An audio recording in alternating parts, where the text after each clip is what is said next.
Assalamualaikum warahmatullahi wabarakatuh. Alhamdulillahirabbil alamin.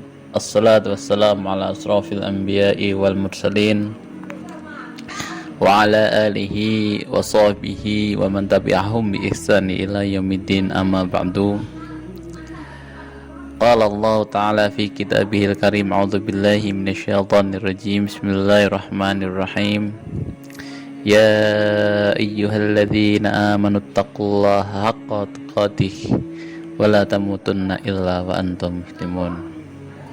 Wa qala Rasulullah sallallahu alaihi wasallam, man shoma ramadhana imanan wa ihtisaban ghufira lahu ma taqaddama min dhanbihi. Allahumma shalli ala Muhammad wa ala ali Muhammad kama shallaita ala Ibrahim wa ala ali Ibrahim wa barik ala Muhammad wa ala ali Muhammad kama barakta ala Ibrahim wa ala ali Ibrahim innaka Hamidum Majid. Pertama-tama marilah kita panjatkan puji syukur kepada Allah Subhanahu wa taala atas segala rahmat, hidayah serta inayah dan taufiknya sehingga kita masih bisa menjalankan kewajiban kita sebagai makhluk Allah sebagaimana yang Allah firmankan, wa ma khalaqtul jinna wal insa illa liya'budun. Sesungguhnya Allah tidak menciptakan jin dan manusia kecuali hanya untuk beribadah kepadanya. Alhamdulillah kita masih bisa beribadah menjalankan puasa Ramadan tanpa suatu halangan apapun. Sahabat semua, belum lama ini kita dikejutkan oleh wafatnya sahabat kita, teman kita, yang dimana sebelum wafat, sebelum meninggal, teman kita itu masih dalam keadaan sehat wal afiat. Tapi sebelum teman kita wafat, sudah miliaran manusia meninggal dunia sejak zaman Nabi Adam alaihissalam hingga saat ini. Di antara mereka ada raja, ada presiden, jenderal, kiai, ustadz, dan para sholihin. Bahkan para nabi termasuk Nabi Muhammad SAW. Mereka semua tidak kuasa menolak datangnya kematian, karena memang kematian adalah suatu keniscayaan dan tidak ada seorang pun di sekitarnya yang mampu menahannya. Seandainya ada seorang selamat dari maut, niscaya manusia yang paling mulia yang akan selamat.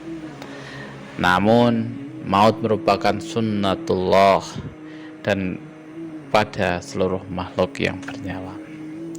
Allah Subhanahu wa taala berfirman, innaka mayyitun wa innahum mayyitun.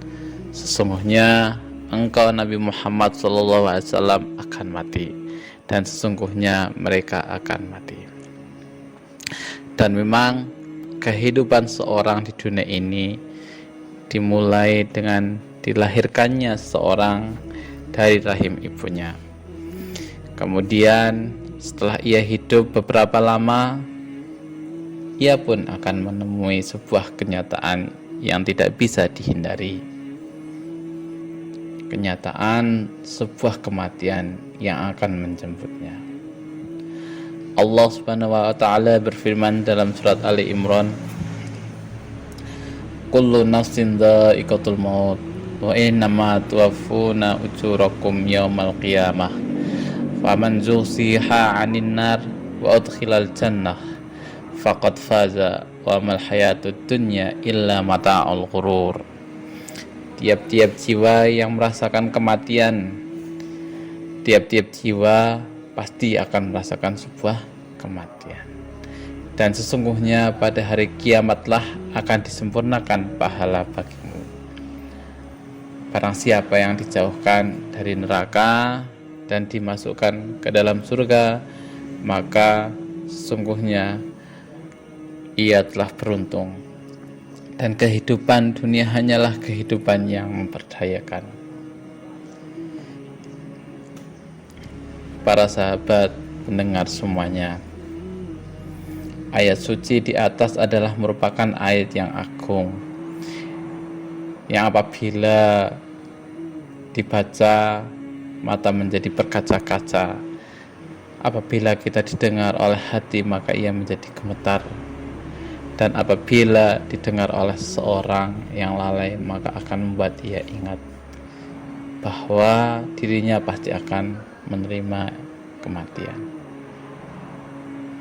Memang perjalanan menuju akhirat merupakan suatu perjalanan yang panjang, suatu yang banyak aral, cobaan, rintangan, yang dalam menempuhnya kita memerlukan perjuangan dan pengorbanan yang tidak sedikit. Perjalanan abadi yang menentukan apakah kita termasuk penduduk surga atau neraka. Perjalanan abadi ini adalah kematian yang akan menjemput kita, yang kemudian dilanjutkan dengan pertemuan kita dengan alam akhirat. Karena keagungan perjalanan ini, Rasulullah SAW bersabda, andai saja engkau mengetahui apa yang aku ketahui, niscaya engkau akan sedikit tertawa dan banyak menangis. Muttafaqun alaih. Maksudnya, apabila kita tahu hakikat kematian dan keadaan alam akhirat serta kejadian-kejadian yang akan kita alami di sana, niscaya kita akan ingat bahwa setelah kehidupan ini akan ada kehidupan lain yang lebih abadi. Allah Subhanahu wa taala berfirman dalam surat Al-A'la, dan kehidupan akhirat itu lebih baik dan lebih kekal. Sayangnya di zaman kita sekarang, kebanyakan dari kita lebih memprioritaskan dunia, lebih mengutamakan dunia. Tidak sedikit dari kita yang melupakan kehidupan akhirat. Kita selalu mengejar dunia dengan berbagai cara. Kita tempuh dengan banyak jalan hingga lupa akan kata-kata bijak bahwa kita di dunia tak lebih hanya seorang anak manusia yang tengah dalam perjalanan yang hanya sekejap. Kita lupa akan perjalanan panjang itu dan lebih memilih kehidupan dunia yang tidak kekal. Kita korbankan akhirat dan menggantinya dengan dunia. Sahabat semuanya, para pendengar, Nabi seolah mengingatkan kita, cukuplah kematian sebagai penasihat kamu.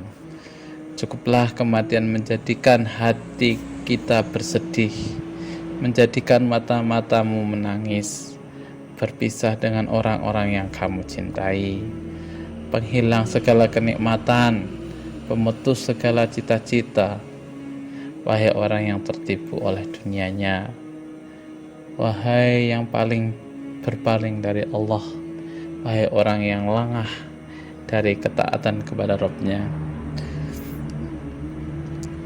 wahai orang yang setiap kali dinasihati hawa nafsunya menolak nasihat ini, wahai orang yang dilalaikan oleh nafsunya dan tertipu oleh angan-angan panjangnya.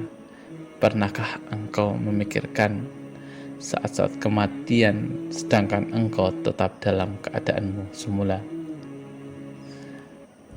Dalam hadis Nabi SAW juga seolah mengingatkan kepada kita umatnya, wahai umatku, sekaya apapun kamu, sukses apapun kamu, sepandai apapun kamu, secantik apapun kamu, sekuat apapun badanmu, sekeras apapun kerjaanmu untuk mengumpulkan harta yang banyak, ingat, seperti ini loh nanti kamu, terbujur kaku, tidak berdaya. Hendaklah kamu mengambil nasihat dan pelajaran dari kematian itu, sebab manakala kamu tidak bisa mengambil pelajaran dari kematian, niscaya nasihat apapun tidak akan berguna bagimu. ketika kamu dinasihati saat kami ditinggalkan orang-orang yang kamu kasihi atau sosok yang berharga bagimu, bahwa kematian pasti akan menghampirimu dan rumah terakhir ini menjadi keharusan bagimu, maka kamu harus bersiap-siap untuk menyambutnya. Mengevaluasi dirimu sebelum dirimu dievaluasi. Hasibu qabla an tuhasabu. Engkau dulu lahir telanjang, tidak membawa apa-apa, dan sekarang kami kembali pada Allah juga telanjang dan tidak membawa apa-apa selain amal solehmu. Tentang kematian sebagai nasihat, dalam hadis yang lain Rasulullah SAW bersabda, aku tinggalkan dua penasihat, yang satu pandai bicara dan yang satu pendiam. Yang pandai bicara yakni Al-Quran, dan yang pendiam ialah kematian. Marilah kita mencoba merenungi sisa umur kita, muhasabah pada diri kita masing-masing tentang masa muda kita, tentang harta kita, tentang umur kita, tentang semua yang diberikan Allah kepada kita. Untuk apa semuanya? Apakah untuk taat atau untuk bermaksiat? Mungkin hanya ini yang dapat kami sampaikan. Mumpung kita masih di bulan Ramadan, marilah kita lebih banyak beramal untuk bekal besok menghadap Tuhan semesta alam. Dari saya cukupkan sekian. Aqulu qouli hadza astaghfirullah li wa lakum. Billahi fi sabilil haq fastabiqul khairat. Assalamualaikum warahmatullahi wabarakatuh.